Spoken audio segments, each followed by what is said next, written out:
지난주에 굉장히 기쁜 소식이 들렸죠. 한강이라고 하는 작가가 노벨 문학상을 수상했습니다. 아, 우리가 이제 21세기 들어서 K-팝, K-드라마, K-영화 온 이제 세상 가운데에 굉장히 한류 열풍이 대단하죠. 이제 K-문학이라고 해서 드디어 이제 한국의 문학이 세상에 인정을 받는구나. 그래서 왠지 그죠? 우리 모두가 가슴이 웅장해져요. 국뽕이라고 하죠. 국뽕이 차오릅니다. 한편 중국과 일본은 어떨까요? 배 아파 죽으려고 합니다. 그런데 보니까 이미 중국은 78년인가 79년도에 벌써 받았어요. 일본도 마찬가지고. 그런데 여자로서는 한국이 처음입니다. 아시아에서 처음이죠. 그렇기 때문에 굉장히 의미가 깊습니다. 저는 아직 이분 책을 읽어보지는 못했어요. 그래서 이분이 어떤 책을 썼는지 얼른 오디오북을 다운을 받았죠. 오디오북이 뭐냐면 우리 성경을 읽어주는 거 있죠. 성경을 쭉 읽어주는 것처럼 책을 읽어주는 그런 사이트들이 많이 있어요. 그래서 이제 다운을 받아서 조금 들었는데 도대체 이 한강 작가가 어떻게 해서 노벨 문학상을 받았는가 궁금하잖아요. 그래서 이 노벨상을 수상하는 할리먼, 스웨덴이 있더라고요. 스웨덴이 할리먼이 무슨 말을 했는지 보니까 이런 일에서 수상을 했다. 보니까 이런 얘기를 해요. 역사적 트라우마에 맞서고 인간 삶의 연약함을 폭로하는 강렬한 시적 산문. 이 책가 그전까지는 굉장히 좋았어요. 그런데 이 할리먼에서 이 노벨상을 수상하는 이 기관에서 이렇기 때문에 수상합니다. 이것을 딱 접하고 나서 왠지 쎄해지더라고요. 느낌이 왠지 이상해요. 여러분 이런 단어들은 주로 누가 씁니까? 바로 차별금지법 찬성하는 쪽에서 쓰는 그런 용어들이죠. 그래서 대표적인 이 한강 작가의 책, 수상받은 책이죠. 채식주의자. 이 책에 대한 정보를 찾아보니까 깜짝 놀랐어요. 제가 이 오디오북을 받아서 한 10분, 15분 정도 들었는데 조금 좀 부담스럽더라고요. 우리가 일반적으로 쓰지 않는 약간 음란한 용어들이 나오더라고요. 그래서 이 책을 보니까 이 책이요 성인 소설로 분류가 됐습니다. 성인 소설. 내용이 친족의 음란한 내용들이 굉장히 적나라하게 이제 표현이 돼 있어서 그런 것 같아요. 더 놀라운 것은 경기도에서는 이 책이 청소년 유해 도서로 지정이 돼 있습니다. 청소년 유해 도서. 그래서 난리가 났어요. 경기도 교육청은 이 노벨상 수상한 이 책을 왜 유해 도서로 했느냐? 지금 뭐 보니까 홈페이지에 이 한강 지지하는 사람들이 달려가서 막 난리가 났습니다. 여러분 이 발표가 나고 이 책이요 얼마나 팔린지 아세요? 3,000배가 늘었답니다. 책 판매량이 3,000배가 늘었대요. 30배도 아니에요. 3,000배. 어마어마한 거죠. 전 세계적으로 지금 현재 출판되어 있는 책들이 다 판매가 돼요. 없어요. 여러분들이 지금 사려고 인터넷에 들어가서 주문하면 11월 달이나 돼야지 받을 수 있다고 합니다. 아마 이제 부지런히 또 찍어야겠죠. 그런데 문제는 이 책이 우리 기독교 정서하고는 상당히 안 맞는다는 거예요.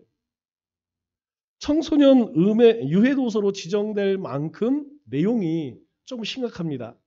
그래서 다른 책도 찾아봤어요. 다른 책, 소년이 온다라고 하는 책이 있는데 이 책 내용이 뭐냐면 5.18 국가와 군대가 시민 학살에 관한 내용이에요. 내용은 얘기 안 하겠습니다. 여러분들이 시간 되시면 한번 찾아보세요. 그 내용들이 너무나 뭐라고 할까요? 하여튼 우리가 표현하기 좀 어려운 그런 말들이 많아서 좀 그래요. 또 다른 책을 찾아봤습니다. 작별하지 않는다. 제목은 참 좋아요. 그런데 이 내용은 뭐냐면 제주 4.3 사건 아시죠?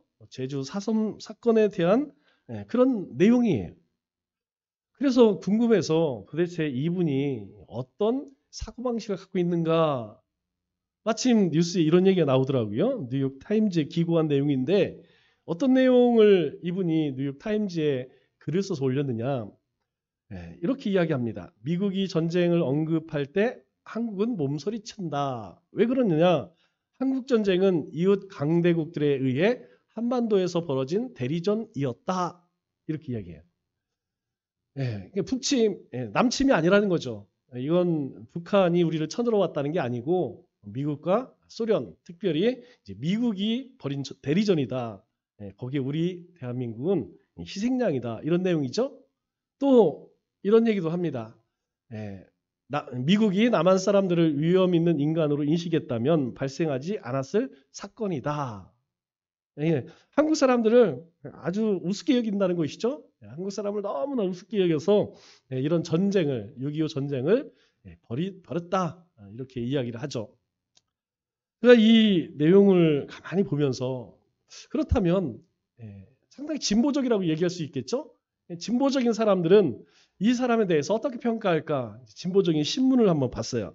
경향신문 기사 내용을 보니까 그 가운데에 이런 내용이 있더라고요. 어떤 내용이냐면 이렇게 이야기합니다. 한국에서 노벨 문학상을 받았다는 것 자체도 좋은데 광주 민주화 항쟁과 제주 4.3 사건에 대한 이야기를 쓰고 페미니즘 관점에서 다채로운 방향의 이야기를 한강 작가가 수상했다는 점이 최고로 좋다. 또 이런 내용도 있어요. 그의 필력이 좋은 작가라서 수상한 게 아니고 광주를 다뤘고 4.3을 다뤘고 페미니즘을 다뤘기 때문에 노벨 문학상을 받은 것. 이렇게 기사를 썼더라고요. 이 내용을 통해서 저는 그런 생각을 합니다. 여러분, 한강과 같은 작가는 이 세상에 굉장히 넘쳐납니다. 그런데 왜 수상되었을까? 제가 곰곰이 생각을 해보니까 우리가 이 시대에 모든 사람들의 생각을 이렇게 뚫고 있는 보편적 가치라는 게 있어요. 여러분, 이 보편적 가치는 모든 사람들이 공감하는 그런 거겠죠. 그런데 문제는 이 보편적 가치가 타락했다는 것이죠. 즉 타락한 보편적 가치를 추구하는 그런 성향의 사람이다. 그리고 지금 이 시대의 기류, 흐름이 그와 같다. 이렇게 이런 생각이 들더라고요. 즉 지금 이 시대의 흐름 무엇이냐? 바로 이런 사상, 이런 사상이 전 세계의 보편적 가치로 지금 자리매김해가고 있다. 더 이상 하나님의 말씀은 설 자리가 없다는 것이죠. 하나님의 말씀은 더 이상 진리가 될 수 없다는 것이죠. 사람들, 이 땅에 이 세상에 사는 사람들의 삶의 지표, 기준이 될 수 없다. 하나님을 부정하는 그런 내용 아니겠습니까? 이것이 시대의 흐름입니다. 이것이 이 시대를 살아가는 우리가 살아가는 이 시대의 흐름이라는 것이죠. 한편 또 굉장히 시끄러운 뉴스가 하나 있어요. 무엇이냐면 10월 27일 들어보셨죠? 악법 저지를 위한 200만 연합 집회. 여기서 악법 집회는 바로 이런 타락한 보편적 가치의 가장 대표적인 것이 차별금지법이죠. 이 차별금지법을 저지하기 위해서 200만 연합 집회를 열자 그랬더니 난리가 났어요. 한쪽에서는 우리가 이 민족을 위해서 이 민족이 살기 위해서 우리가 함께 모여서 하나님 앞에 도움을 구해야 된다. 모이자. 그런데 한쪽에서는 또 뭐라고 이야기하느냐. 한쪽에서는 이건 정치 집회다. 여러분 이게 안 믿는 사람들 하는 얘기 아니고 기독교 안에서 벌어지고 있는 일이에요. 한쪽에서는 해야 된다. 하나는 하지 말아야 된다. 그래서 이 기독교 안에서 싸우고 분열이 돼요. 기독교 안에서 이런 이슈가 딱 나오니까 우리가 차별금지법을 위해서 우리가 하나님께 한번 힘을 모아보자. 그러니까 이게 싹 나눠져요. 이런 이슈가 없을 때는 모릅니다. 다 기독교, 다 그리스도인들 그렇게 포장돼 있으는 게 모르는데 이런 문제가 딱 이슈가 되니까 싹 나뉘게 되는 거예요. 여러분은 어떻습니까? 10월 27일 가야 할까요? 말아야 할까요? 여러분이 기도하시고 마음 가운데 성령님이 감동 주시면 가세요. 그러나 여러분 마음 가운데에 나는 그냥 기도하겠다. 나는 그냥 내가 살아가는 삶의 자리에서 더 열심히, 그날이 주일이죠? 우리에게는 초청일입니다. 나는 우리 태신자를 초청하고 난 교회 일 열심히 하는 일에 더 집중하겠다. 그러면 그렇게 하세요. 참여해도 그것이 하나님이 기뻐하는 일이라면 하나님이 받으실 것이고, 그렇지 않다고 하여서 하나님께 소리를 미워하거나 정죄하지 않으실 겁니다. 중요한 것은 무엇이냐? 우리 안에 성령의 감동을 쫓아서 행하라는 것이죠. 주님이 오실 때가 되면 여러 가지 현상들이 있는데 그 중에 하나가 무엇입니까? 주님이 말씀하세요. 양과 염소로 나뉘어진대요. 또 알곡과 가라지로 나뉘어진답니다. 나눠진다는 거예요. 갈라진다는 거예요. 굳이 알곡은 이쪽으로, 가라지는 이쪽으로, 양은 이쪽으로, 염소는 이쪽으로 하지 않아도 그 시대가, 이 시대가 그렇게 나뉘게 한답니다. 저절로 나눠지는 거예요.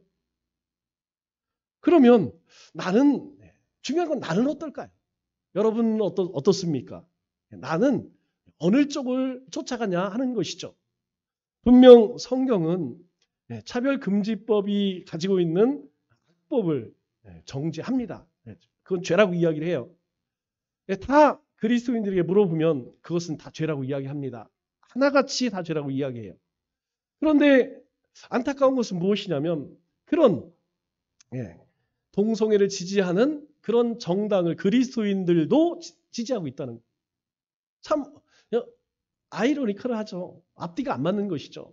주님을 사랑합니다. 주님이 말씀하신 것을 저도 그렇게 믿습니다. 라고는 이야기해요. 그런데 그걸 역행하는 사람들을 지지를 해요.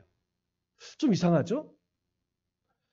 에덴 동산의 선악과는 자유와 권리에 대한 책임이 얼마나 큰 것인지 우리에게 잘 보여줍니다. 자유와 권리를 잘못 사용하면 방종과 타락으로 향하게 되죠. 누가 그랬습니까? 바로 아담과 하가 그랬어요. 그러나 믿음과 순종으로 키워가면 그것이 축복의 통로가 될 수 있다는 것이죠. 하나님께서는 우리에게 믿음 안에서, 그리스도 안에서 자유함을 주었어요. 10월 27일 가도 되고 안 가도 되고 해도 되고 안 해도 될 자유를 주셨습니다. 또 우리에게 하나님의 자녀의 권리를 주셨어요. 그것을 어떻게 사용할 것이냐? 우리가 하나님의 뜻대로 살 것이냐? 아니면 내 뜻에 맞게 사용할 것이냐? 우리에게 주어진 시간은, 여러분 어떻습니까? 우리에게 주어진 시간은 현재적이고 동시에 미래적입니다. 즉 지금이 우리의 미래를 바꿀 수 있다는 것이죠. 기독교의 시간은 직선적 시간입니다. 그래서 처음과 끝이 있어요. 다시 돌아갈 수 없습니다. 그러나 불교는 윤회적인 원형적 시간을 가지고 있죠. 그래서 한번 갔다가 다시 돌아올 수 있다는 것이죠. 돌고 도는 것이라는 것입니다. 윤회한다는 것이죠. 그러나 여러분 이 땅의 시간은, 이 땅의 역사는, 우리의 삶은 한 번 지나가면 다시 돌이킬 수 없어요. 따라서 우리는 이 한정된 시간 속에, 유한한 시간 속에 살아가고 있다는 것입니다. 그것을 가장 잘 말해주고 있는 것이 시편 90편 10절 말씀이죠. 모세가 우리에게 뭐라고 이야기합니까? 우리의 연수가 70이요 강건함은 80이라도 우리의 연수가요, 우리의 인생이 70이고 강건하면 80이랍니다. 그리고 자랑할 것은 무엇이냐? 수고와 슬픔밖에 없대요. 우리 인생 70년 80년 인생 돌아보면 수고와 슬픔뿐이고 그마저 신속기간이 날아간답니다. 날아가는 것처럼 그렇게 한순간이라는 거예요, 우리 인생이. 그래서 오늘 본문에 베드로 사도가 뭐라고 이야기합니까? 8절에 이렇게 이야기하죠. 주께는 하나님에게는 하루가 천년 같고 천년이 하루 같다라는 거예요. 우리에게는 많은 시간이 남은 듯하고 많은 인생을 살아온 것 같지만 하나님의 시간 속에는 그거 아무것도 아니라는 것이죠. 이 말씀은 하나님의 시간이 우리가 겪는 시간과 얼마나 다른지 분명하게 보여주는 말씀입니다. 우리가 구원을 받는 순간 가장 큰 변화가 무엇인지 아세요? 바로 찰나와 같은 우리의 삶의 시간이 영원한 시간으로 옮겨진다는 것입니다. 그래서 우리 모두의 삶은 그 순간부터 모든 것이 같이 있게 돼요. 우리가 예수님을 믿기 이전에는 그저 심판받고 저주받을 인생이었습니다. 그러나 하나님께서 우리 인생에 찾아오심으로 인하여서 우리 인생의 매 순간이 가치가 있대요. 의미가 부여진다는 것입니다. 즉 우리가 예배드리는 이 순간, 우리가 가정에서, 삶의 터전에서, 그리고 누군가를 만나서 이 모든 시간이 헛된 시간이 아니라는 거예요. 왜? 그 시간 모두는 어디에 속해 있습니까? 하나님에게 속한 시간이라는 것이죠. 하나님의 부르심에는 반드시 선택이 따릅니다. 그렇기 때문에 오늘 사는 나의 선택과 결정이 아주 중요해지죠. 왜냐하면 바로 우리 미래와 연결되기 때문입니다. 지지난주에 준엽이라고 하는 우리 청년이 찾아왔어요.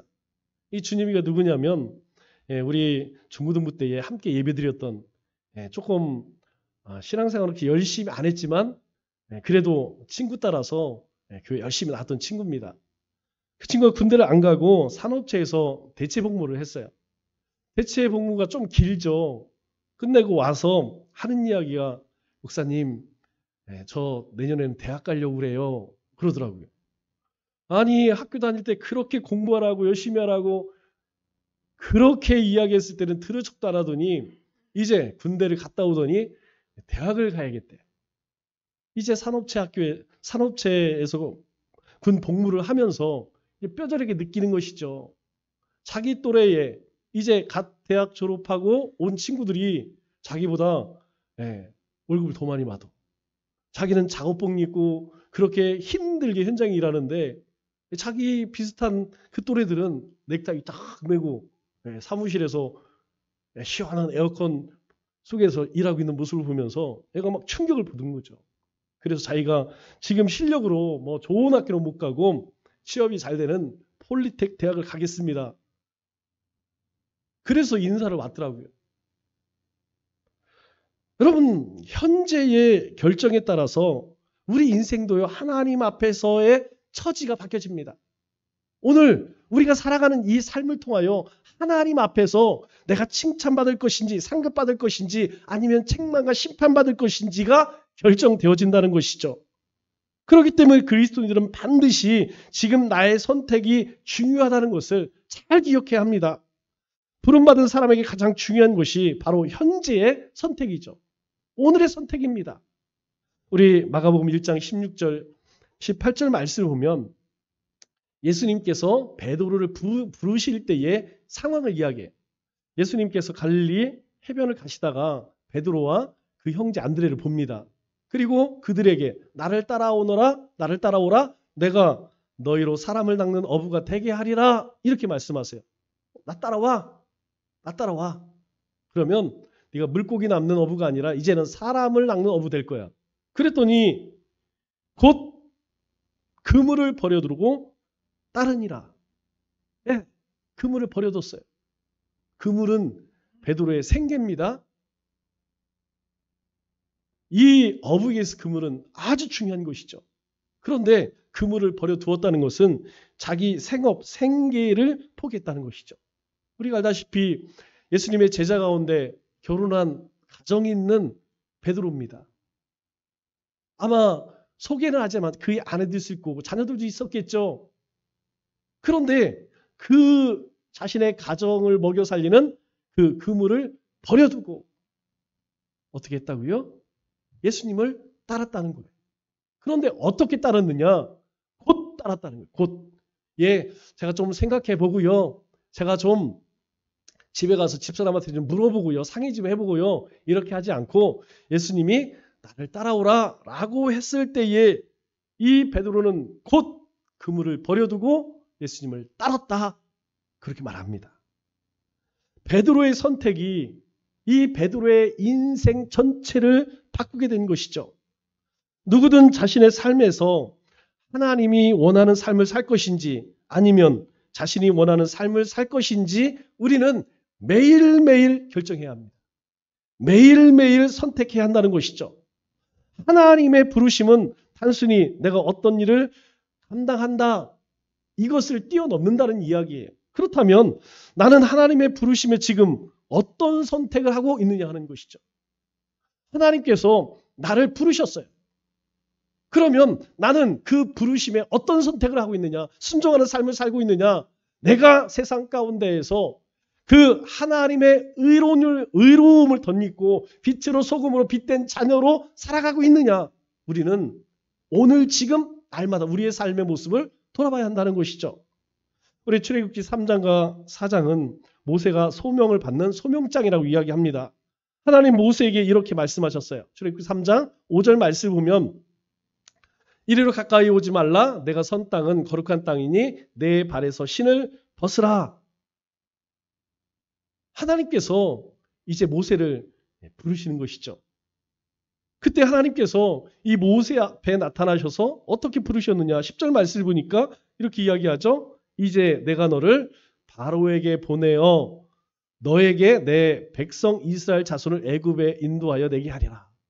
네. 너는 이제 다시 애굽으로 돌아가라. 바로 앞에서 내 백성 이스라엘을 애굽에서 인도하여 내게 오게 할 것이다. 이게 하나님께서 모세에게 주는 사명입니다. 그러면 이 부르심 앞에 모세는 선택해야 하죠. 성경을 보면 모세는 기쁜 마음으로 즉시 순종했을까요? 아닙니다.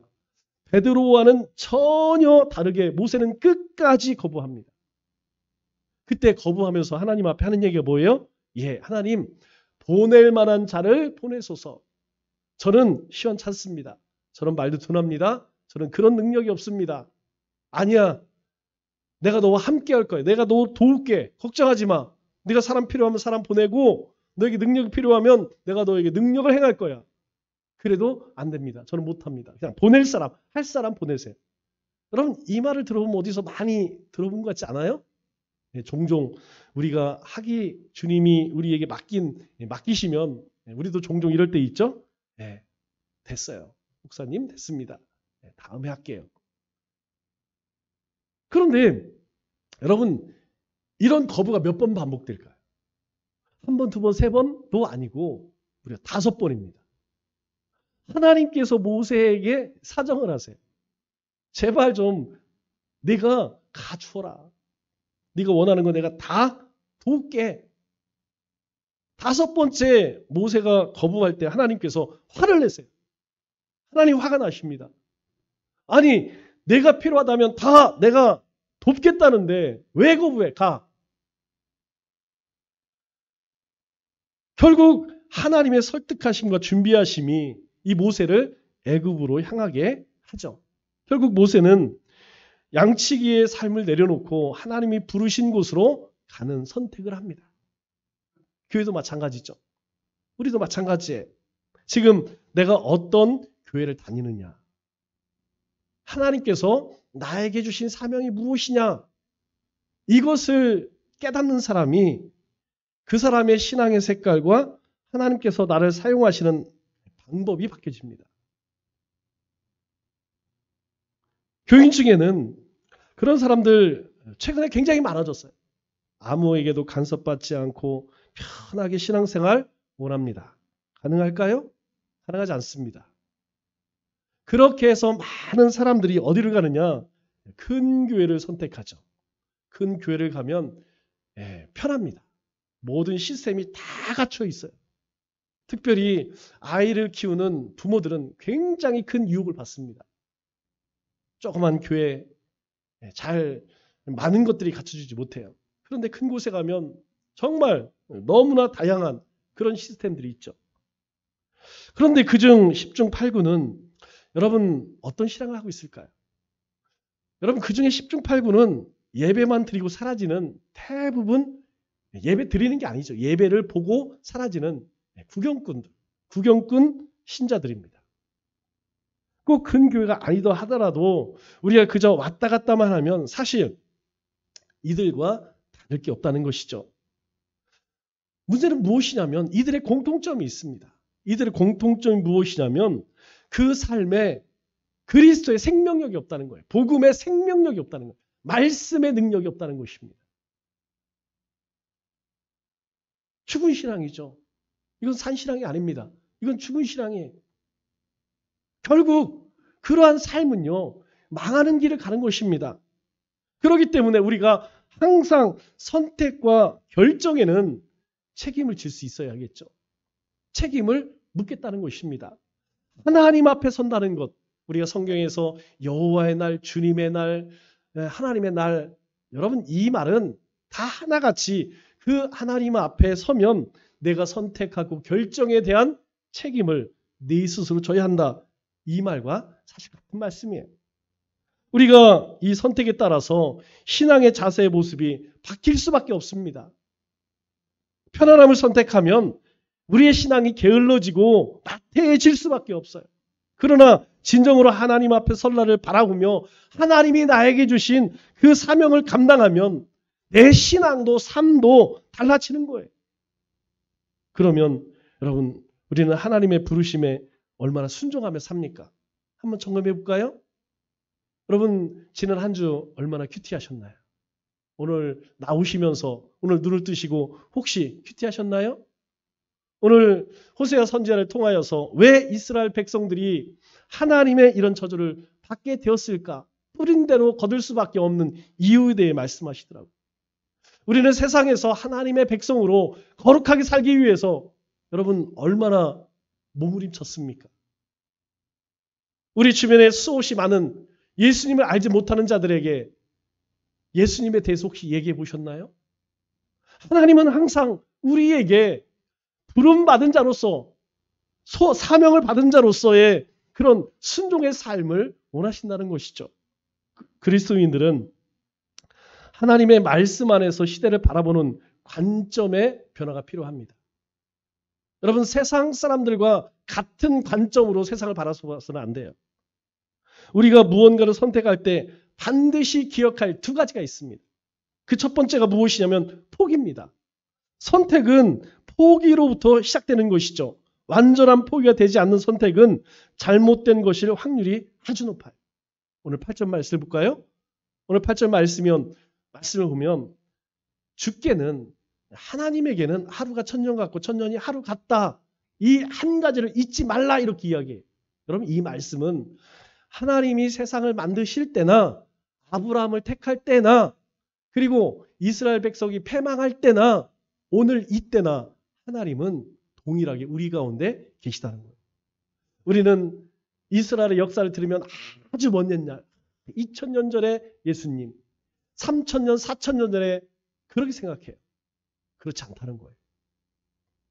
내가 하나님의 시간 안에 살고 있느냐 아니면 내 시간 속에 살고 있느냐 하나님은 그걸 꼭 기억하라고 말씀합니다.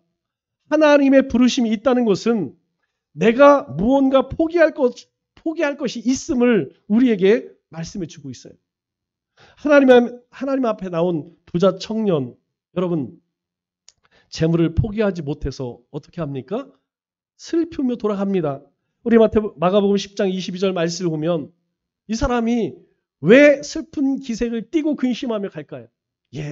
재물이 많은 고로 묻습니다. 내가 정말 하나님을 사랑했느냐? 저는 어려서부터요 이렇게 율법을 잘 지키고 이렇게 했어요.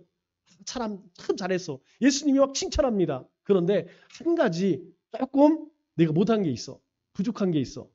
네가 많은 것 가지고 있으니까 그것을 너 혼자만 누리지 말고 가난한 사람들, 불쌍한 사람들을 위해서 좀 베풀고 나누는 삶을 살아. 그랬더니 이 청년이 재물이 많은 고로 이 말씀으로 인하여 슬픈 기색을 띠고 근심하며 갔다라고 성경은 이야기해요. 여러분 포기할 줄 모르면 항상 이 문제로 하나님의 부르심에 문제가 생깁니다. 즉 헌신이 안 돼요. 여러분, 헌신하기 위해서는 내 시간을 포기해야 됩니다. 내가 하고 싶은 것 그거 포기해야 됩니다. 순종도 마찬가지죠. 여러분, 내가 살아있는 한 순종 안 됩니다. 내 자아가 살아있는 한, 내 생각이 살아있는 한, 내 경험, 지식이 살아있는 한 순종 안 돼. 그거 죽어져야 순종됩니다.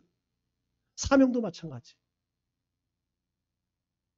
내가 어떤 사람을 배우자로 결정한다는 것은 다른 사람을 포기했다는 얘기예요. 뭔 얘기예요? 나에게 영숙이, 지숙이, 삼숙이가 있는데 여러분, 영숙이를 택했다면 지숙이, 삼숙이는 포기해야 돼요.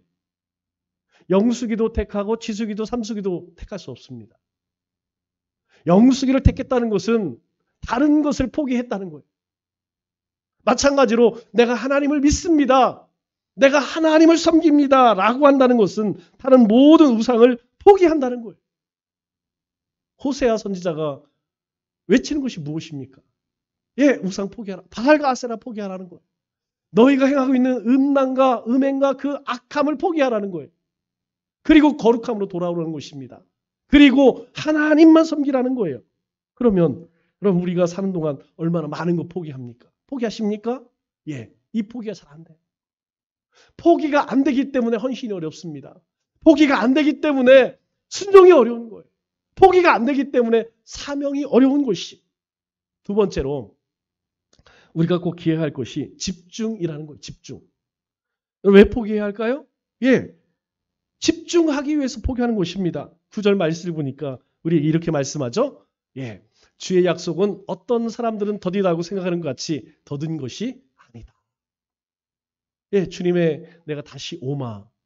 하나님의 심판이 우리가 하나님 앞에 설 날이 아직도 멀었는데 뭐 그것이 결코 더딘 것이 아니래요. 왜요? 오직 주께서는 너희를 대하여 오래 참으사 아무도 멸망하지 않고 다 회개에 이르기를 원하시느니라. 하나님께서는 우리에게 기회를 주신다는 거예요. 하나님의 뜻대로 살아갈 그 시간을 주신다는 거예요. 그렇기 때문에 복음에 그리스도에게 집중하라는 것입니다. 야, 내가 오늘 뭘 잘못했지? 이거 생각하지 말고 뭐에 집중하라는 거예요? 내가 오늘 주님의 말씀을 얼마나 들었는가? 주님의 말씀을 듣고 살았는가? 이거 쫓으라는 거예요. 포기했다고 선택했다는 열매를 거둘 수 있는 것이 아닙니다.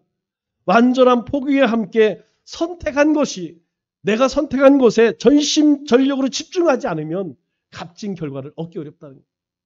내가 공부를 열심히 해야지. 오늘부터 내가 신앙생활 열심히 해야지. 그 친구도 안 만날 거야. 취미생활도 없앨 거야. 그 다음에 할 게 뭘까요? 예, 말씀 앞에 서야죠. 말씀 읽어야 합니다. 하나님 앞에 엎드려 기도해야 합니다. 복음 들고 나가 전화해야 됩니다. 포기했다고 해서 저절로 열매를 맺는 것이 아니라는 것이죠. 즉 선택한 것에 온만과 힘을 다하여 집중해야 한다는 것.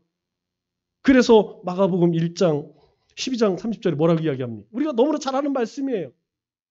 내 마음을 다하고 목숨을 다하고 뜻을 다하여 힘을 다하여 주 너의 하나님을 사랑하라. 예, 하나님 사랑하는데 그냥 사랑하라 이렇게 얘기 안 하네요. 신구약은 우리 모두에게 네 마음을 다하고 목숨을 다하고 뜻을 다하고 힘을 다해야만 하나님을 사랑할 수 있다라고 이야기해요. 저절로 사랑되는 게 아닙니다. 남녀 간의 사랑, 부부 간의 사랑, 가족에서의 사랑, 노력 안 하고 저절로 사랑될까요? 안 됩니다. 노력해야 합니다. 우리가 선택한 예수 그리스도와 하나님 나라에 여러분 얼마나 집중하고 계십니까? 어떻게 할 수 있다고요? 예. 우리의 시간을 쪼개보면 압니다. 나는 하루 24시간 중에 나는 예수 그리스도와 하나님 나라에 내가 사용한 시간을 보면 내가 무엇에 집중하고 있는지 금방 알 수 있어요. 여러분 신앙생활의 이유가 뭡니까? 우리가 사역을 하는 이유가 무엇입니까? 오늘 우리가 모여서 함께 예배 드리는 이유가 무엇입니까? 예, 하나님을 사랑하기 때문이에요. 하나님 사랑하기 때문에 예배합니다. 하나님 사역 감당하는 것이에요.